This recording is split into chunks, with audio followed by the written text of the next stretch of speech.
Esto es Reivindicando Derechos, un programa de CIMAC Radio donde tu voz es poder y eje de acción.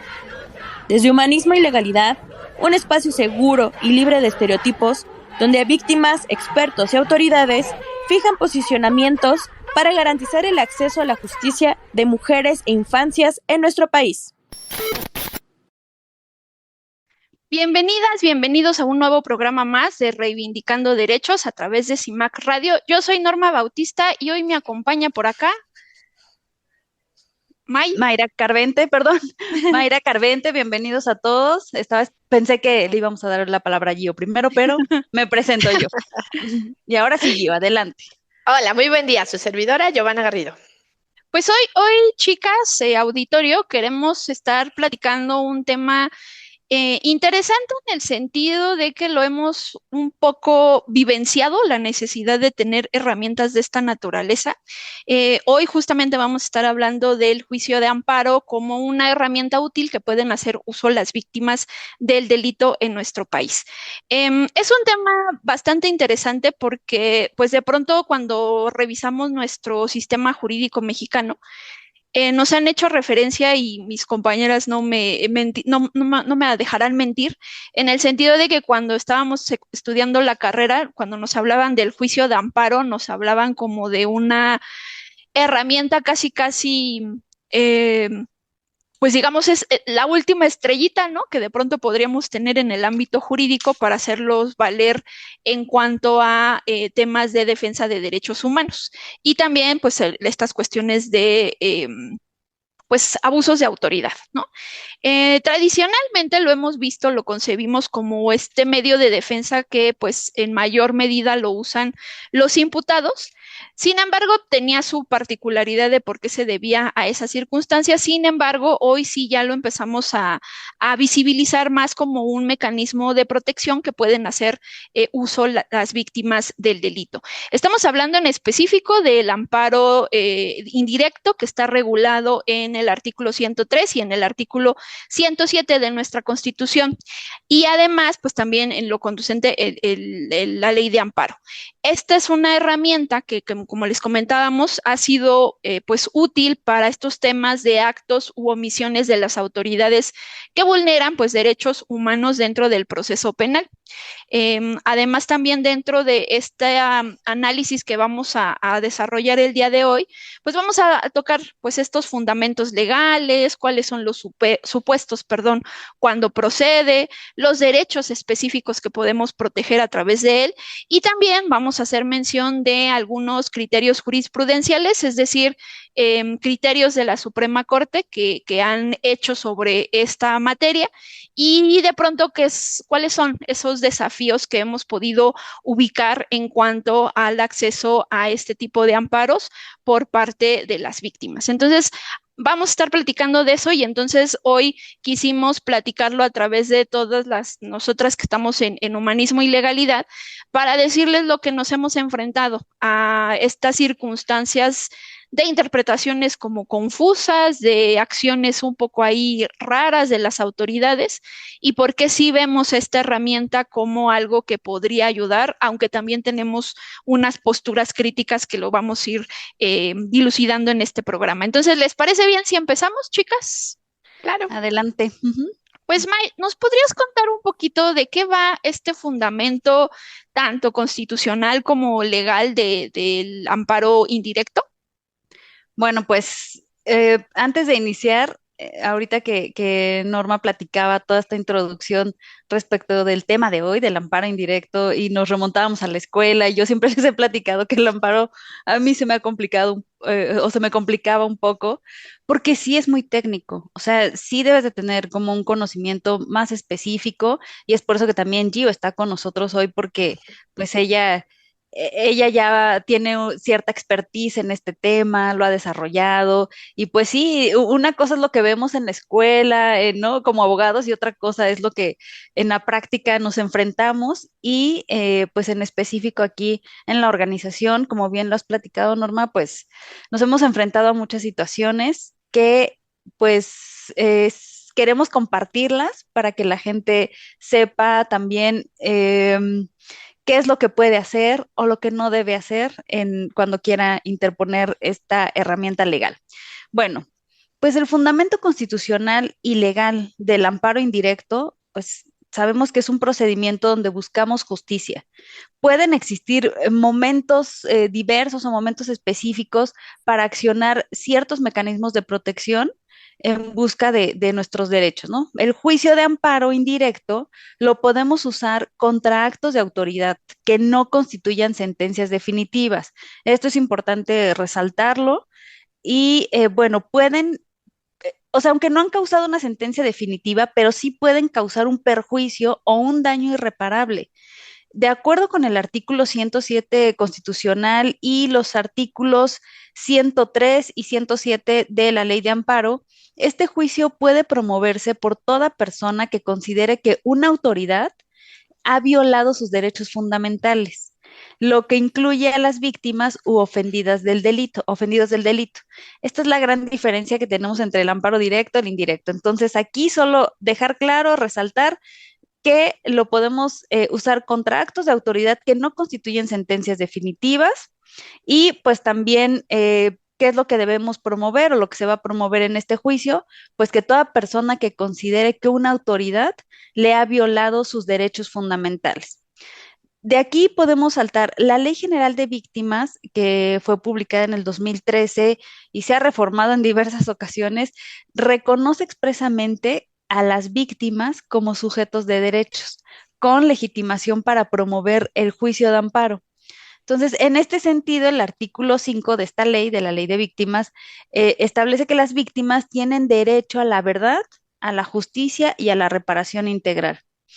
Bueno, creo que es lo que menos sucede en nuestro país, ¿no? En todos los casos en el que sea, no tenemos ni verdad, ni justicia y mucho menos reparación integral.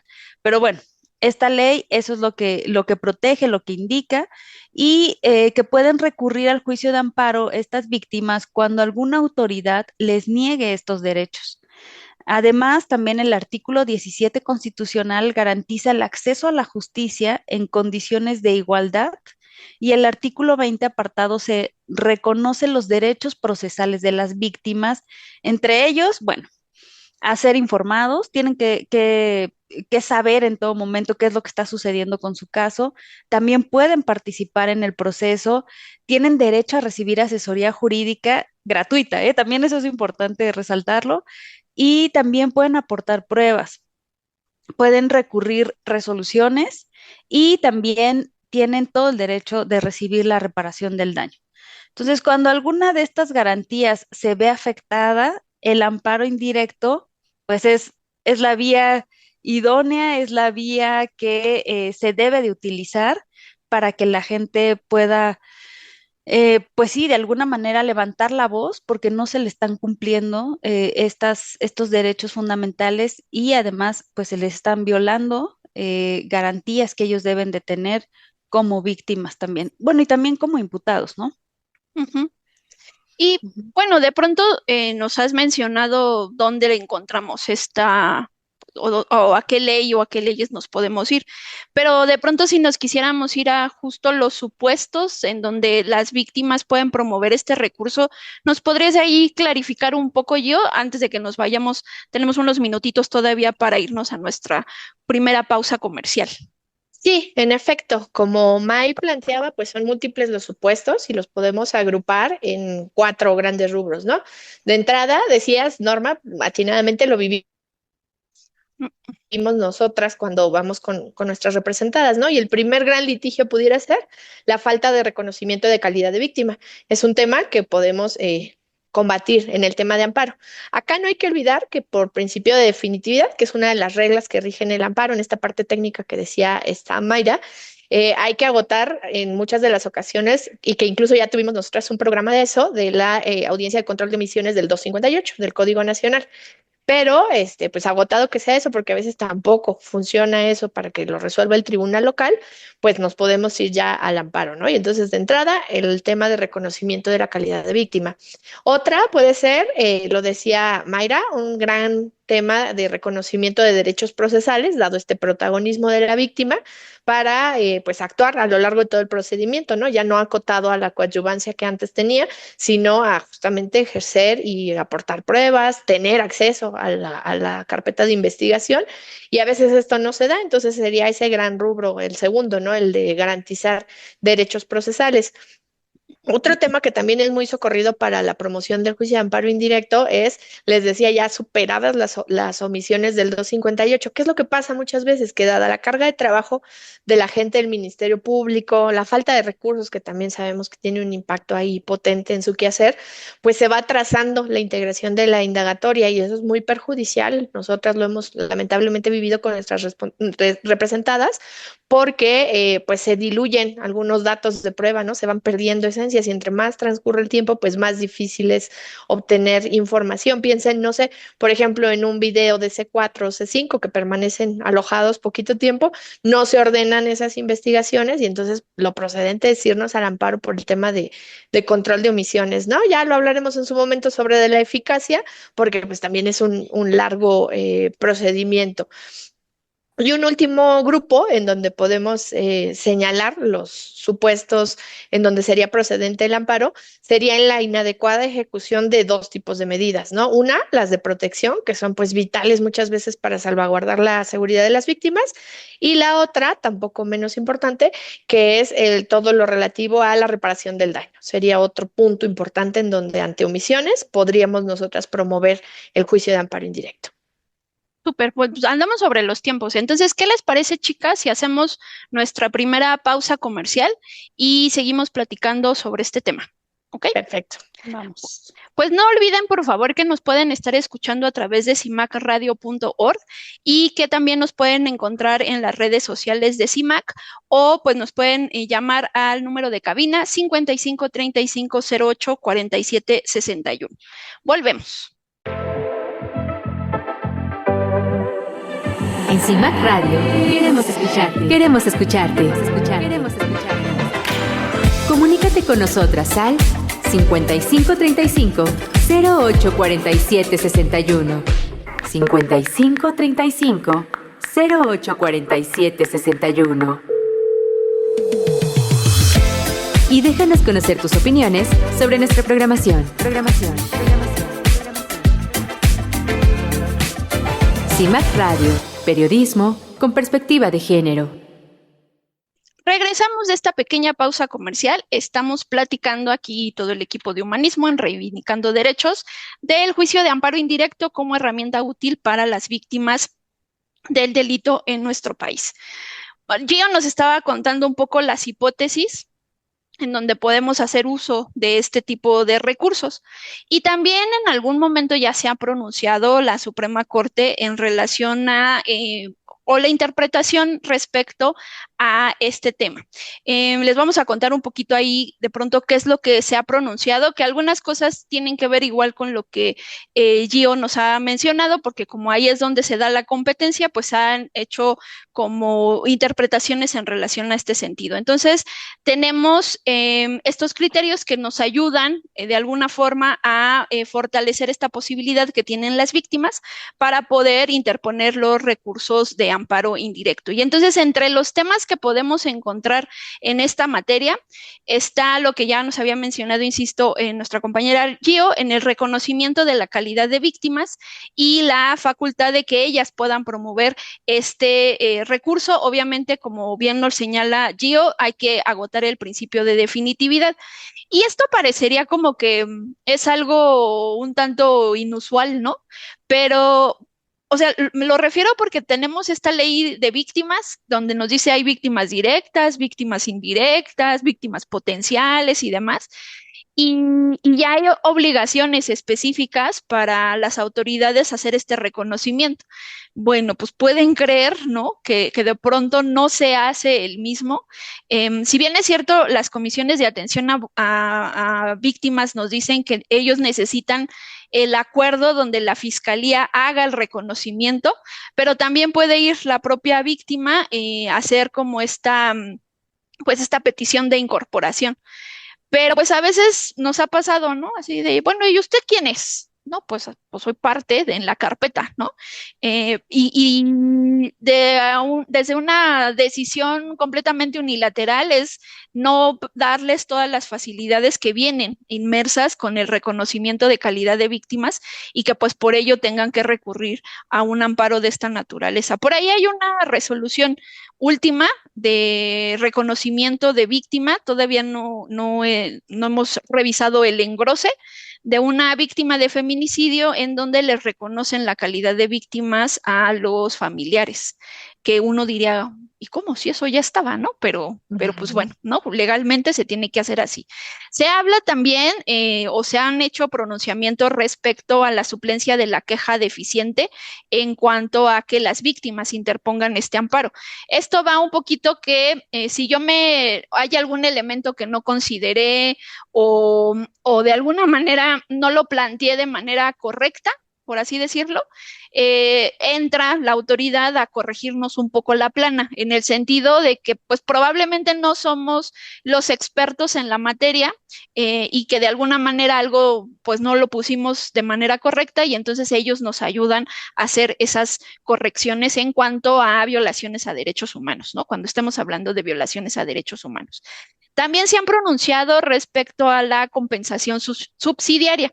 Esta tiene, o su momento es cuando no logramos obtener una reparación del daño a través de un procedimiento ordinario y entonces, una vez que se nos reconoce la calidad de víctima, solicitamos el trámite de la reparación en las comisiones de atención a víctimas y ahí lo que cubre las comisiones es un tema de compensación subsidiaria, ¿no? Es decir, lo que el agresor no va a poder pagar o no hemos localizado al agresor, bueno, de alguna manera entra el Estado a cubrir esta parte en donde de alguna forma es decir, pues la víctima no tiene la culpa, ¿no? Y entonces desde ahí vamos a hacer este resarcimiento y hay sus reglas específicas en la materia. También se han pronunciado respecto a este tipo de recursos en los apoyos económicos. Recuerden que cuando tenemos una víctima, a través de la Ley General de Víctimas se le otorga estos derechos que son como amplios, no nada más los que tengan que ver con los procesos, sino también estos derechos que tengan que ver con ayudas o asistencias, y eso es donde ahí también nos hemos enfrentado a circunstancias, Chigo me corregirá o lo hablaremos más adelante, ¿no? En donde precisamente nos han dicho, bueno, sí, pero esta ayuda no te la puedo dar, ¿no? O sea, sí, ya tienes el reconocimiento de víctima, sí, ya hiciste tu petición, pero yo no te la otorgo, ¿no? Entonces, ahí basándose en ciertos fundamentos con nosotros consideramos que es una interpretación equivocada, bueno, niegan esta posibilidad de los apoyos y entonces a través de un recurso se puede solicitar este recurso del que estamos hablando.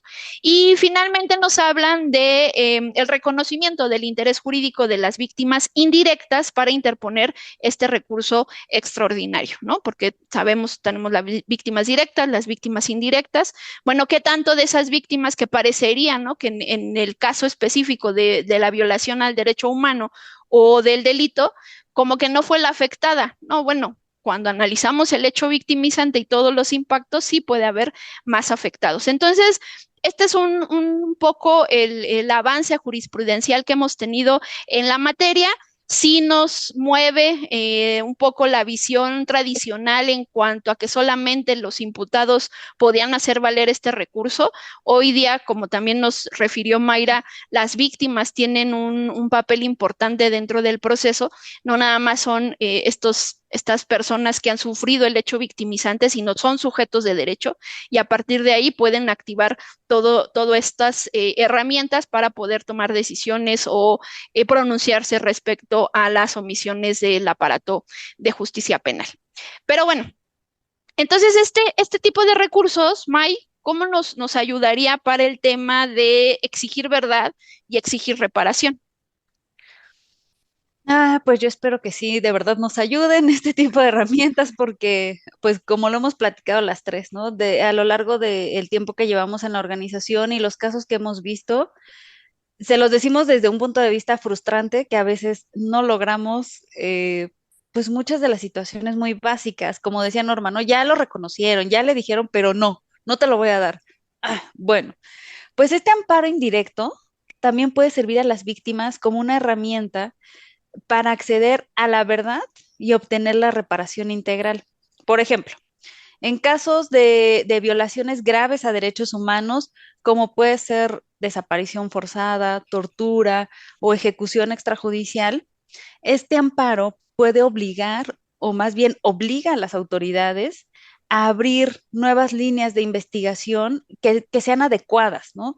Pues conformar, perdón, comisiones especiales o permitir la participación efectiva de las víctimas en la indagatoria. Entonces, todas estas acciones que permiten, pues sí vemos que pueden sumar estas nuevas líneas de acción que se pueden tomar, pues son realmente importantes, ¿no? Porque lo hemos visto que traemos una línea de investigación y nosotras mismas le vamos diciendo a la autoridad, no, por ahí no es. Y difícilmente toman en cuenta a veces esta opinión. Y bueno, tenemos esta herramienta que podemos utilizarla. También las víctimas pueden reclamar mediante el amparo la inacción de la Comisión Ejecutiva de Atención a Víctimas o de sus equivalentes en cada uno de los estados, ¿no? Cuando éstas no otorgan las medidas de ayuda, de asistencia o de reparación a las que tienen derecho. Entonces, también es una herramienta importante justo en esta parte de la reparación del daño, decir, oye, comisión, no estás haciendo lo que tienes que hacer para respetar justo este derecho, darme mis medidas de ayuda o de asistencia, etcétera. Entonces, la reparación integral no solo implica esta compensación económica, porque podríamos verla solo desde el lado del dinero, ¿no? Sino también estas medidas de rehabilitación, de satisfacción y garantías de no repetición, que también tienen un nivel importante, esta rehabilitación que la víctima debe de tener y pues también estas garantías de no repetición que difícilmente alguien atiende, ¿no? Pero bueno, como la sanción, por ejemplo, a los responsables y que vengan también reformas institucionales aparejadas a estos castigos. Entonces, si estas medidas no se otorgan, el juicio de amparo se presenta o se debe de presentar como una vía eficaz para forzar el cumplimiento. Entonces, vemos que esta herramienta suena idónea para que puedan tener las víctimas este acceso a la verdad y a esta reparación. Pero bueno, ya lo iremos viendo con Gio más hacia el final, cómo lograr también que este amparo cuente con todos estos requisitos, que sea realmente presentado en tiempo y forma, que tenga todo lo que debe de tener un amparo, pues tampoco es sencillo, ¿no? Y a veces también es costoso. Las víctimas a veces no tienen los medios o no conocen quién pudiera trabajarles esta vía, esta herramienta, y pues hacia allá vamos para que la gente sepa qué es lo que puede hacer. Entonces, Sí. Creo que ya estamos sobre los tiempos, ¿no? Ya no me quiero extender. Estamos en los tiempos, entonces, ¿les parece si hacemos nuestra pausa comercial? Y regresamos para ahora sí platicar sobre desafíos y obstáculos y explotar un poco la experiencia de Gio en esta materia y de lo que nos hemos enfrentado en esta situación. Entonces vamos a una pequeña pausa comercial. Recuerden, estamos en Reivindicando Derechos a través de CIMAC Radio y los números de cabina, se los repito, 55 35 08 47 61, 55 35 08 47 61. Una pausa y volvemos. En CIMAC Radio queremos escucharte. Queremos escucharte. Queremos escucharte.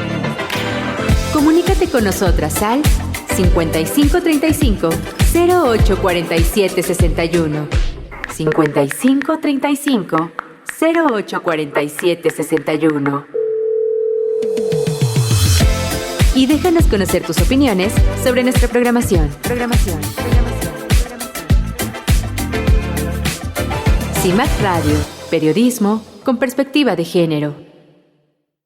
Regresamos de nuestra pequeña pausa comercial. Estamos en Reivindicando Derechos. Estamos platicando sobre el juicio de amparo indirecto como herramienta útil para las víctimas del delito en México. Y le estamos platicando un poquito como estos contextos generales, ¿no? Y ahora sí ya vamos a ir empezando a hablar o lo que hemos podido detectar en la práctica acá en humanismo y legalidad. Entonces, tío, ¿nos podrías contar un poquito de qué van estos desafíos y los obstáculos en la práctica del juicio de amparo indirecto, porfa?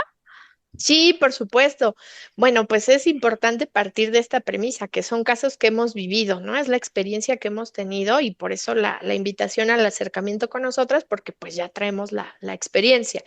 Representar a la víctima desde la integración de la carpeta en sus dos fases, la fase de investigación inicial, la fase de investigación complementaria, pues puede ser un procedimiento tardadísimo y por eso hemos enfrentado la necesidad de promover este tipo de juicios. ¿Cuáles son los desafíos? Pues primeramente los tiempos procesales, ya decía May, ¿no? La parte técnica de saber cuándo, hasta qué momento es viable que lo promuevas. Generalmente, si nuestro acto reclamado va a ser un tema relativo a omisiones, pues es algo que se permanece consumiendo en el tiempo, ¿no? A lo largo de distintos momentos se está consumando esta figura y entonces no corre, digamos, el plazo que señala la ley genérico de 15 días para que puedas promover el amparo, porque prácticamente de lo que te dueles es de una omisión que está permanente, ¿no? Entonces el plazo allí es de manera específica.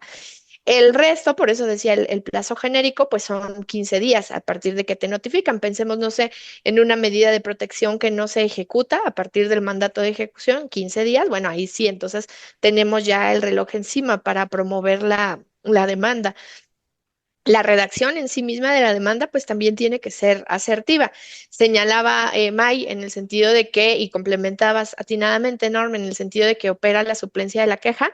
Esto es por oposición, esto es un lenguaje muy técnico de abogados, esto es por oposición a las materias de estricto derecho.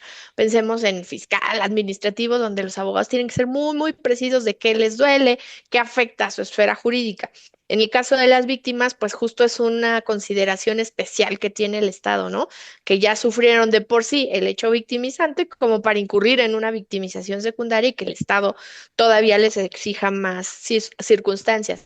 Sin embargo, también como lo decía May, pues la realidad que enfrentamos es que sí se les exige más allá, ¿no? Y contigo, Norma, hemos vivido que se rompe este equilibrio o esta reserva de ley que hay para la materia penal, la materia victimológica, y entonces para entregar un apoyo, para entregar una medida de ayuda inmediata, pues le quitan lo de inmediato y Ujú. empiezan a complicar el tema a la víctima, ¿no?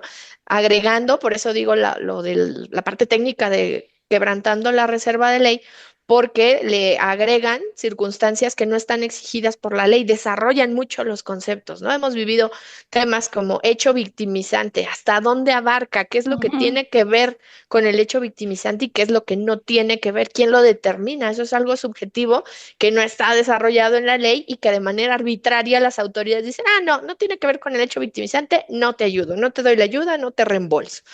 Lo mismo con el tema de núcleos familiares, ¿no? De las víctimas. Ujú. Ah, como ya le di a, no le voy a dar ni a B ni a C, aunque esté acreditado que son dependientes económicos de la mujer fallecida, por ejemplo, ¿no? Privada de la vida. Entonces, el reto es justamente dar en la parte técnica de este aspecto y les decía, los tiempos procesales también. Si de lo que me duelo como representante y como víctima es que la autoridad tarda en brindar atención, pues a menos de que hagamos un muy buen trabajo en la parte de solicitud de la medida cautelar, de la suspensión, y que la suspensión sea con efectos restitutorios, es decir, que ordene a la autoridad brindar el servicio del que justamente me estoy doliendo que no se brinda, pues el procedimiento de amparo también va a tardar bastante tiempo, ¿no? Tenemos casos en los que es año y medio, 2 años en lo que llegamos a sentencia y mientras la carpeta se sigue diluyendo. Ujú. Sí, digo, de pronto, si quisiéramos hacer como un resumen ya para entrar como algunas preguntas que diseñamos para clarificar un poquito más de esto, sí, o sea, sin lugar a dudas no podemos negar que es una herramienta jurídica interesante, importante, que de pronto podemos hacer valer. Al menos en el ámbito internacional hablan de recursos efectivos, ¿no? Que tengamos estas herramientas para que podamos hacer valer ante las autoridades. Pero a veces justo la clave es de que sea efectivo, como tal lo hemos mencionado, porque el problema un poco de este amparo, al ser tan técnico, pues requiere de muchas otras cuestiones que van aparejadas, ¿no? Y que en ocasiones, pues las víctimas lo desconocen. Si digo, nosotras como abogadas, este juicio, tanto el amparo directo como el indirecto, tiene sus particularidades, ¿no? Hay especialistas en esta materia, pues lo mismo, ahora imaginémonos lo que de pronto podría pasar con una víctima que no entienda como todas estas pormenores, ¿no? Pero sí nos ayuda para todos estos temas del proceso penal, del acceso a la justicia, de redireccionar las investigaciones para que se vuelvan efectivas, de la posibilidad de participar como víctimas en este tipo de procedimientos y sin lugar a dudas el tema de la reparación integral. Entonces, como les decía, lo que acá estamos buscando es que a través de estas herramientas tengamos unas garantías reales de que vamos a poder acceder a estas herramientas, ¿no? A estas resoluciones finales. Y esto tiene que ir de la mano con las asesorías adecuadas, con las capacitaciones a los operadores de justicia, a las instituciones, cómo trabajamos para fortalecerlas y que como también las propias instituciones reconozcan a las víctimas como sujetos procesales, ¿no? Porque eso es lo que también hemos visto en muchas ocasiones, que en el modelo tradicional, pues las víctimas estaban contempladas, pero para ciertos elementos en específico, y acá sí es como darle entrada a toda la película del proceso penal, y eso es a veces difícil para los ministerios públicos que tienen todavía estas resistencias, ¿no? Pero si estamos hablando de un sistema que sea equilibrado, que atienda los estándares internacionales, que tenga esta perspectiva de derechos humanos y demás, bueno, pues estaríamos hablando de una herramienta que sí en efecto fuera efectiva, ¿no? Que es ahí donde pues que planteamos algunas preguntas en relación a algunas de estas cuestiones para analizarlas como en este contexto. Y entonces en ese tenor, yo te quisiera preguntar, ¿no? Justamente al amparo, al tener una herramienta tan técnica, ¿de pronto es factible que lo conozcan todas las personas o todas las víctimas? No, fíjate que permea, ha sido un proceso gradual, como bien señalas. Daban el dato muy certero que es a partir de 2013, donde la Ley General de Víctimas, pues ya hace todo este concentrado de derechos, ¿no? De qué es lo que tienen en dos vertientes, la victimológica para justamente medidas de apoyo, de protección, de tutela, y la procesal penal para hacer una parte con todos los derechos que ello implica, ¿no? El acudir a las audiencias, el hacer uso de la voz, aportar datos de prueba. ¿Cuántas veces, y quizás en nuestro auditorio también haya casos así, que materialmente la investigación la construimos nosotras, las asesoras, las víctimas, que son quienes, es que ya fui y obtuve tal cámara, ya fui y obtuve tal información, porque materialmente nosotros hacemos la investigación, ¿no? Y entonces en ese contexto de gradualidad del procedimiento de integración de la víctima, pues también hay mucho desconocimiento, ¿no? Si bien hay campañas de difusión en las fiscalías locales, la federal, de los derechos de las víctimas, de que tienen acceso a asesorías jurídicas, pues ya concretamente la figura del amparo indirecto, pues sí es bastante desconocida, ¿no? Y lo enfrentamos nosotras cuando llega por primera vez un caso, ¿no? A nuestras manos, donde no deberían de tener por qué. Pero sí es muy palpable el tema de que ni siquiera el menor de los indicios de la existencia de este tipo de juicios, ¿no? Como resulta el juicio de amparo indirecto. Muchas de las veces cuando nos sentamos ya a conversar la estrategia, tú que eres como muy clara con nuestras víctimas, que hasta en pizarrón les ponemos las fases, el procedimiento que van a enfrentar, es entonces cuando se dan cuenta de todo lo que el Estado debería de operar en su favor, ¿no? Les explicamos que es como si fueran una especie de triángulos, ¿no? O de cadenas de mando, en donde el Ministerio Público está hasta abajo, enseguida está el juez de control, en donde podemos, decíamos, impugnar algunas de estas omisiones, y hasta arriba, ya cuando les explicamos esto como a título de jerarquía, ya les da mucha luz a nuestras representadas. hasta arriba está el tema del amparo indirecto, ¿no? En donde ya nos dolemos de todo lo que hemos venido conversando, pero en líneas generales, pues no lo conocen, no hemos tenido hasta ahora en nuestra práctica una víctima que llegue y diga, ay, pues yo creo que me ayudas a promover el amparo, ¿no? Si no es ya después de que nosotros hacemos el estudio, hacemos el análisis y advertimos la viabilidad o sentamos en su caso precedente, ¿no? Porque muchas de las veces también es ir, proponer diligencias, sabemos que ya la respuesta ex ante va a ser negativa, solicitar la audiencia de control de omisiones y ya está una fase más adelantada, entonces sí, vámonos al juicio de amparo. Más rápido o un poquito de mayor celeridad si advertimos violaciones que están transcurriendo de manera categórica, lo decíamos, como el incumplimiento de alguna medida de protección, ¿no? Ahí hemos tenido que actuar mucho más rápido solicitando esta suspensión que decíamos con efectos restitutorios. Oye, Gio, ahorita que nos platicabas de las víctimas y hacías mención de cómo Norma, por ejemplo, a las víctimas o a las personas que llegan allá a la organización les explica, ¿no? En pizarrón, a detalle, en qué etapa estamos, qué debe de suceder, qué esperamos.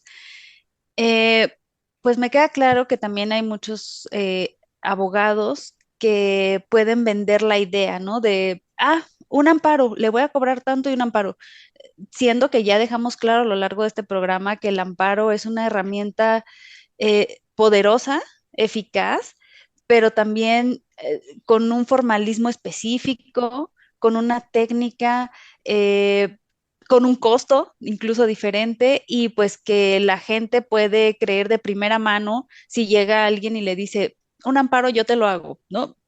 Realmente identificar quién sí te puede dar esa solución o esta herramienta de una manera eficaz es difícil porque la gente pues tampoco va a diferenciar. Me queda claro que por abogados que pareciera que conocen el tema, pues muchos de los amparos no resultan.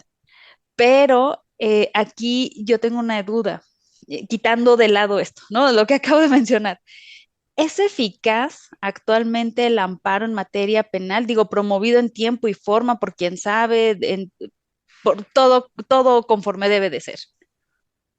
Fíjate que apuntaba yo hace un rato y como dices, ya teniendo bien sentado el precedente de que fue técnicamente bien promovido en tiempo y demás, y les apuntaba yo hace unos breves espacios que yo creo que la mayor eficacia reposa sobre una buena y eficaz solicitud de la medida cautelar, de la suspensión, que es la que prácticamente te entregan la provisional en cuestión de días porque a la autoridad incluso le exigen el informe también en cuestión de horas, ¿no? Está notificada y prácticamente tienen al día siguiente para contestar si de lo que te estás quejando tú como víctima es cierto y que está haciendo como autoridad, ¿no? Para no violentar derechos humanos. Entonces, yo la mayor ventaja o la mayor eficacia la reposaría en eso, en la suspensión. Después de que te dan la provisional, se lleva a cabo la que se denomina audiencia incidental, en donde se resuelve si te vas a quedar con esa suspensión o si de plano ya tiene la autoridad que cambiar de respuesta, ¿no? Y ya después, pues ahí es donde empiezan las ponderaciones y diríamos que en cada caso concreto habría que valorar la real eficacia, ¿no? Porque está en contra, lo que decíamos, o de manera adversa, la duración de los procedimientos. Si justamente yo de lo que me duelo es de una falta de actividad de la autoridad y acudo a la federación y la federación también se tarda por carga de trabajo, sabemos que enfrentamos una situación sumamente compleja, ¿no? En todos los poderes judiciales, federal, local.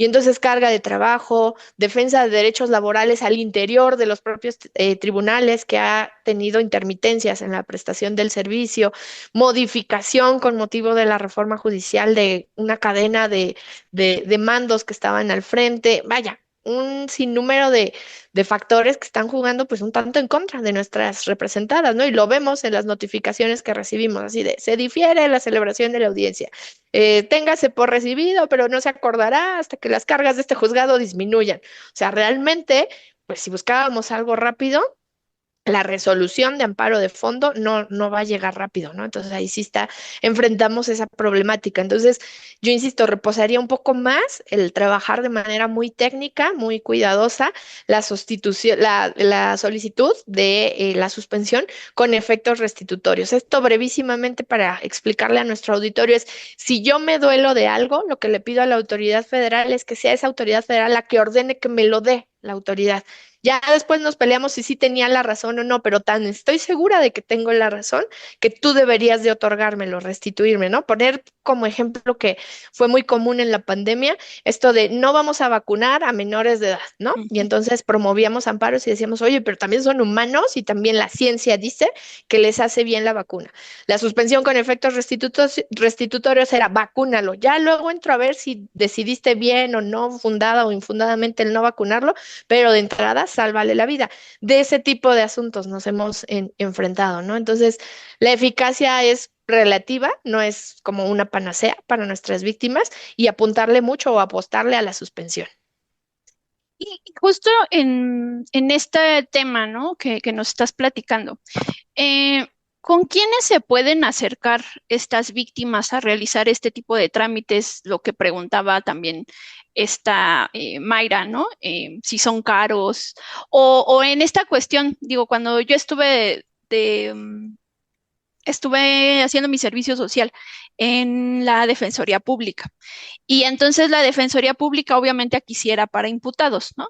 Tenían el área que llevaba las audiencias, que eran los defensores públicos que estaban en el juzgado, pero pues que dependían de la Consejería Jurídica, ¿no? Pero si ya te ibas a un tema de amparo, sí necesariamente ya no lo veían esos abogados, lo tenían que ver otros abogados que estaban dentro de la Consejería Jurídica, pero ya no estaban físicamente en los juzgados, ¿no? Del fuero común. Acá, ¿cómo funciona, Gio? Si una defensoría de víctimas es pública, ¿también se aventaría los amparos o ahora sí que cómo cubrimos esa parte? Sí, claro. Acá básicamente tenemos que concentrarnos en el acto del que nos vamos a doler, ¿no? ¿Qué es lo que me está pasando a mí como víctima para buscar aliados que me ayuden en el tema de amparo? Un aliado genérico, pues sería, y haciendo un poco de promoción de nuestra organización, pues las organizaciones de la sociedad civil, ¿no? Ahí no hay ningún interés más que justamente el de ayudar y cumplir el objetivo con el que es creada la sociedad, que es justamente litigar en favor de las personas que no pueden hacerlo. Ese es como el actor más neutral, ¿no? Todas las organizaciones. Y enseguida les decía, pues poniendo especial énfasis en el acto del cual me voy a doler. En efecto, pues hay asesores jurídicos adscritos a las fiscalías, adscritos a ya sea fuera común o fuero federal, pero ¿qué pasa? Me pueden auxiliar, a lo mejor a orientarme y a decirme cómo va el amparo. Pero ya al ser un tema federal, los juicios de amparo se promueven ante juzgados de distrito, pues escapa ya de las atribuciones de estos asesores jurídicos, ¿no? Y entonces damos el salto a la siguiente fase, que sería la asesoría jurídica federal de la Comisión Ejecutiva de Atención a Víctimas. En el deber ser, pues son estos abogados los que deberían de auxiliarme para promover amparo contra el Ministerio Público que no quiere actuar, contra el Ministerio Público que no me otorga medidas, que me está negando el reconocimiento de la calidad de víctima. Pero, ¿qué es lo que sucede, por ejemplo, si como decía Mayra, si de quien me quiero doler de la propia Comisión Ejecutiva de Atención a Víctimas, que no me inscribe al registro de víctimas, que no me da este folio que me da acceso a las medidas de ayuda, que me pide más de lo que la ley dice, ¿no? Que el hecho tenga que ver con el hecho victimizante, con un carácter arbitrario, y entonces ahí ya puedes acudir al Instituto Federal de Defensoría Pública, que tiene un área específica, ¿no? De auxilio también en este tipo de casos. Entonces, el especial énfasis, pues es justo saber de qué nos vamos a doler y en consecuencia, pues saber quién va a ser el aliado correcto, ¿no? Para que no ni lo metamos en un tema de conflicto de interés ni de actuar más allá de su competencia que tiene reconocida. Súper. Gio, perdón, Sí. perdón, ya casi terminamos, no. Solo una pregunta rapidísima. Gio, ¿y si lo haces con un abogado particular, son caros? Fíjate que sí, May. Bueno, aquí yo creo que notaríamos también dos escenarios como muy contundentes, ¿no? Hay grandes firmas que tienen incluso un área específica denominada pro bono, en donde por la naturaleza del acto, por la naturaleza del caso en particular, pues podemos acudir a estas áreas, ¿no? O incluso también las facultades de derecho tienen áreas específicas en donde hay practicantes, pero también profesores que coordinan el litigio, ¿no? Esa sería como una opción para obtener también una asesoría que no te vaya a causar pues un gasto oneroso, ¿no? A veces se apoyan en estudios socioeconómicos y es un pago pues realmente simbólico el que te piden estas áreas pro bono, pero ya realmente enfrentar el tema con un despacho, en un despacho donde pues el titular o los asociados tengan un reconocimiento y prestigio, sí resulta bastante caro, ¿no? O sea, el hacer la demanda, sobre todo darle seguimiento, ser muy puntual, sí sale bastante oneroso. Ok, gracias. Muchas gracias. Pues, chicas, vamos a hacer una pequeña pausa comercial. Todavía tenemos ahí algunas duditas que queremos clarificar. Entonces, pues no se olviden, estamos a través de cimacradio.org, nos pueden estar escuchando y nos pueden buscar a través de las redes sociales de CIMAC Radio o a través del número de cabina 55 35 08 47 61. Volvemos.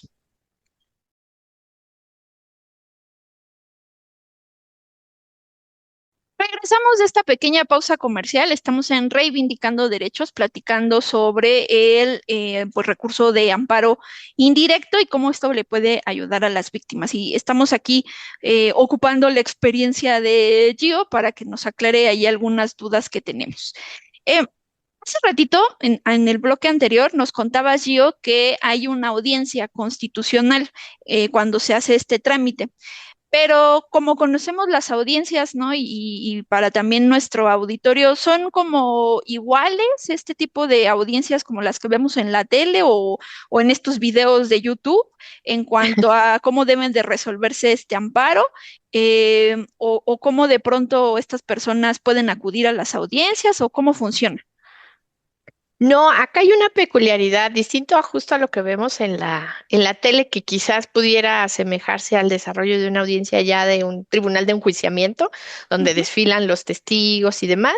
No, acá en el juzgado de distrito, que es donde se resuelve la primera instancia, el amparo indirecto, pues son programadas, te llegan a ti como abogado y obviamente a la persona quejosa, a tu representada, a tu víctima representada, te llega la notificación para la celebración, pero ya el propio juzgado tiene sus dinámicas, ¿no? Normalmente no permiten la presencia porque normativamente no se exige la presencia de las personas involucradas. Ya desarrollaste actos previos a ese día de la celebración de la audiencia, es decir, desde la demanda tú ya añadiste las pruebas que tienes respecto de lo que te dueles, ya esgrimiste tus argumentos sobre que tienes la razón, que te asiste la razón jurídica, y lo mismo las autoridades, para entonces ya rindieron el informe con justificación, que es donde se les pregunta si es cierto de lo que se duele la persona quejosa y si lo consideran o no constitucional. Y ahí hay una peculiaridad, ¿no? Ya es tanta la carga de trabajo y luego ya son tantos los juicios que se promueven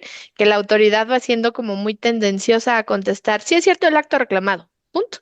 Y ya no entran a si es constitucional o no, y pues dejándole una mayor carga de trabajo al juzgador, ¿no? Ya ni siquiera defienden. Y eso está mal, porque al final del día pudiera ser hasta una responsabilidad para las fiscalías, ¿no? El tema de que no argumenten por qué consideran que su acto es constitucional. Entonces, en lo general, no se estila que acudas, porque la norma no lo exige, que acudas a la celebración de la audiencia. Cuando llega el momento, y aparte te especifican hasta horas específicas, ¿no? 10, 12 de la mañana, porque tienen un número de audiencias también programados por día. Entonces, cuando llega la celebración, no abren ni siquiera el acceso al público, están nada más las partes involucradas, está el titular del juzgado, está el secretario que proyecta la resolución, hay algún personal de auxilio y ya están trabajando con miras, pueden suceder dos cosas distintas, que ese mismo día se resuelva de fondo porque ha sido un amparo, digamos, de alguna manera corto en cuanto a constancias, o bien que nada más se asiente un acuerdo en donde se dice que ya se celebró la audiencia constitucional, que estaban todas las condiciones dadas y que de manera breve se tendrá conocimiento del sentido de la resolución de amparo, pero no es a lo que estamos acostumbrados a ver en medios o en redes sociales, porque es, digamos, al interior de la oficina del juzgador de amparo. Oye, Gio, y digo, nos platicas y haces referencia así de la autoridad, del órgano juzgador, pero ¿a quién te refieres? ¿Quién es o quién resuelve este tipo de procedimientos? Tratándose de un amparo indirecto, quien va a resolver es el juzgado de distrito. Acá hay que especificar que si estamos en Ciudad de México, por la concentración de casos, el Poder Judicial ha creado un número pues mucho más amplio de juzgados, ¿no? Y por lo tanto de especializaciones. Entonces, la generalidad de las veces, y ahorita voy a explicar por qué la generalidad, pues quien resuelve es un juzgador de distrito con competencia específica en amparo penal. Y decía yo esto de la generalidad porque enfrentamos y con Norm incluso analizamos en su momento la viabilidad de estos amparos. Recordarán ustedes que hubo hace no mucho tiempo por ahí un tema de afectación a los registros de personas desaparecidas, que si habían bajado registros o inscripciones de esta comisión de búsqueda, que si había sido arbitrario o no, que cuál era el impacto que bajaran el registro de una persona en esta base de datos, ¿no? Que ha sido como robustecida a lo largo del tiempo. Y entonces ahí estaba curioso el tema, porque para quienes nos dedicamos a la materia, pues surgía la duda, ¿no? ¿Ante quién me duelo? La competencia surge por esta necesidad de especialización y ahorita me refiero a las otras entidades, pero esta necesidad de especialización, que si de lo que me duelo es de afectaciones a la víctima, ya sea por Ministerio Público, por juez de control, pues quien tiene que conocer es un juez de distrito en materia penal, ¿no? Así físicamente son los que se les conoce como la bombilla, están ubicados ahí cerca de esta estación del Metrobús de la Bombilla, ese edificio alto de Poder Judicial, ahí están los juzgadores penales de amparo. Sin embargo, les decía que a nivel de las entidades, bueno, primero este tema de la comisión de búsqueda, como es una autoridad de carácter eminentemente administrativo, la duda surgía justo en eso, ¿no? ¿Ante quién me tengo que doler? El juez penal, porque está también presentada una denuncia, porque no me están atendiendo por parte del Ministerio Público, o ante un juez administrativo, porque al final del día la naturaleza administrativa de la comisión de búsquedas, pues tenía allí ese tema, ¿no? Entonces, a lo largo ya del desarrollo de estos medios de defensa, se resolvió que sí era una materia administrativa tratándose de Ciudad de México, porque aquí sí están divididos, ¿no? El penal y el administrativo. ¿Qué sucede para quienes nos escuchan en el interior de la República? Las competencias están, incluso algunas que se denominan mixtas. Un mismo juez conoce de la materia penal y administrativa. Pasó en Tamaulipas, por ejemplo, quienes se dolieron de esto que les digo de la comisión de búsqueda, conocían la materia mixta, el juez de distrito de materia mixta, entonces no había mayor complicación. En las entidades es diferente de acuerdo, insisto, al número de casos que se presentan y en consecuencia pues también al número de juzgados y especializaciones que ordena el Poder Judicial de la Federación. Súper. Y de pronto nos ha pasado esta cuestión de que hay víctimas que dicen, bueno, pero si yo soy parte del proceso, yo quiero ser parte del proceso en todo, ¿no? Y de pronto que nos insistan, oigan, yo quiero tener derecho de audiencia con los jueces de control. ¿Eso es posible, Gio? Fíjate que por ejercicio práctico, muchas veces lo que hacemos es sí hacernos acompañar de nuestra persona representada. En primera, pues para que tenga este contacto con la autoridad, ¿no? Ya el simple hecho de ubicar el edificio, acompañarnos, solicitar el acceso con nosotros, pues ya va siendo parte de la experiencia de cercanía y de sentirse escuchada. Por el carácter técnico y rigorista del manejo, incluso de los propios juzgados, pues lo recomendable es que fases previas, pues involucres, ¿no? En la contestación de estas respuestas, en la elaboración de estos escritos o la presentación misma, ¿no? En las oficialías de partes. Ya concretamente el propio día de la audiencia, pues no sobra el acercamiento con las personas allí del juzgado. Cuando llegas hay una ventanita en actuaría y ahí en actuaría pues expones el caso. Hay quienes sí prestan mucho oído a este aspecto victimológico y entonces les explica, ¿sabe? Me hice acompañar de mi representada, es la quejosa en este juicio de amparo y ella tiene la intención de estar presente en la celebración de la audiencia. En la práctica me han tocado muy poquitos casos en donde sí accede o el actuario mismo o si no acude a la oficina del titular del juzgado, le expone el contexto al juez o a la jueza y autoriza, ¿no? Finalmente que entremos y veamos esta formalidad en donde está la computadora, empiezan a sentar, ¿no? De que haciéndose presente, la víctima tal, o bueno, en el caso la quejosa tal y demás, y pues ya les da un poco esta satisfacción de sí acudí, ¿no? Pero también en la realidad lo que hemos enfrentado es que por carga de trabajo, por formalidades a criterio de cada juzgador, como no es algo que esté exigido por la norma, pues no autorizan, ¿no? Y entonces sí te cuesta ahí un poquito de trabajo hacer el ánimo en nuestra representada, decirle, no, pues es que al final del día el juzgador dijo que no, que ya tienen ellos proyectado resolverlo, y entonces, pero ya no les queda esta sensación de que fuiste tú misma la asesora la que le negó el acceso, sino ya vivió la experiencia de acercarse al personal del juzgado y entender que pues no todas las veces es presencial. Una sugerencia es explicarles también muy bien que esa ausencia en ese momentito en específico de celebración de audiencia no implica que no estén presentes a lo largo de todo el procedimiento, porque justo por la naturaleza en la que se desenvuelve el amparo, pues su presencia está por medios escritos, ¿no? En un buen concepto de violación, en un buen argumento en tratándose de pruebas, en unos buenos alegatos previos a la audiencia constitucional o a la audiencia incidental. Entonces hay muchas formas de garantizar la presencia sin que necesariamente sea una presencia física el día de la celebración de la audiencia. Y justo ahí cabría hacer mención esto que hemos estado platicando de la necesidad de que al ser tan técnicos seamos muy, muy, no quiero decir específicos porque se entendería que como específicos es concretos, ¿no? Pero en realidad a lo que me refiero más es a un tema de justo a partir de todas estas necesidades que devienen de un procedimiento de esta naturaleza, pues sí, tener como esta argumentación jurídica bastante buena para que de alguna manera también la autoridad vea de lo que nos estamos doliendo, como bien lo refieres, ¿no? Pues ya no tenemos más tiempo, chicas, de hablar de este tema.